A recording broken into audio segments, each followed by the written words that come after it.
Our digs are in Harrington Gardens, Kensington, one of the most expensive areas of London. The Africa House, Kensington. Our room, up 7 flights of stairs, no lift, and the kitchen in the basement. Small room, double bunk beds, and £90 each per week. Better go and find ourselves some work.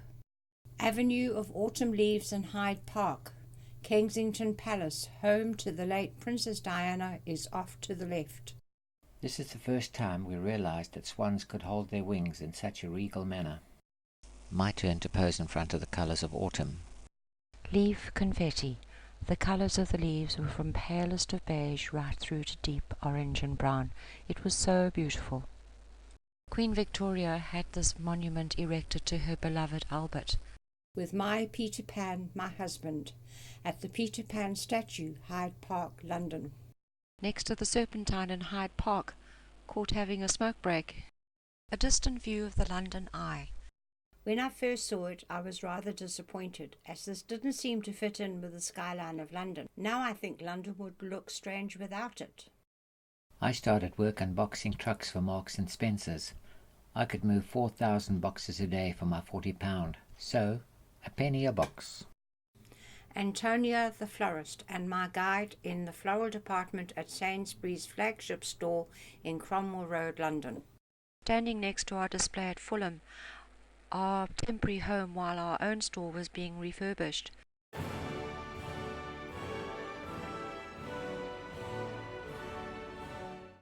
Ashley and Mark took us to the Millennium Proms, last night of the 20th century, 31st of December 1999. It's always been a lifelong dream to sit in a field of wild daffodils. The papers are signed and Scoot is now ours. She's a Honda FES 250cc scooter. This view is about 50 yards from where friends Ed and Penny are living on the top of Box Hill.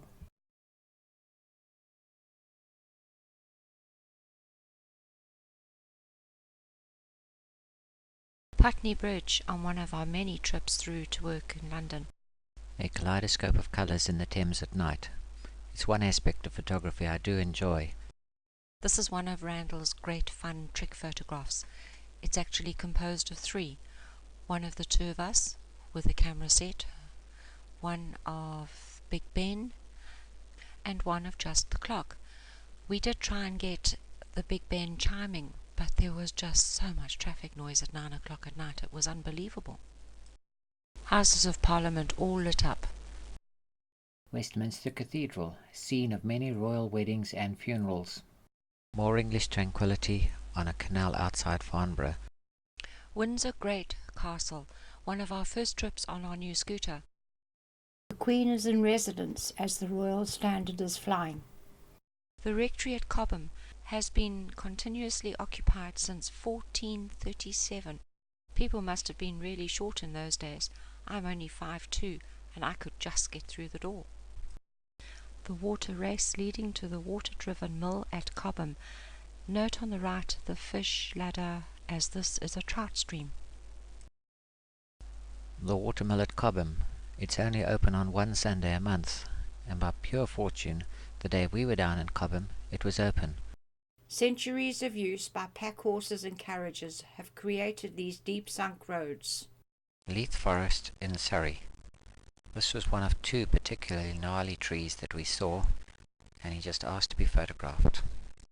Mother Nature is truly wonderful. We couldn't quite work out whether it was 1, 2 or 3 trees, but the overall effect was most unusual. Rainbow over Richmond Park, London. 7:40 a.m. January. This is actually 3 photographs because the rainbow was just so huge. Pickles, the neighbour's cat, a welcome little purring bundle. This magnificent 10-pointer posed for us. No better way to bring this view of our lives to an end than a sunset over Richmond Park near our home.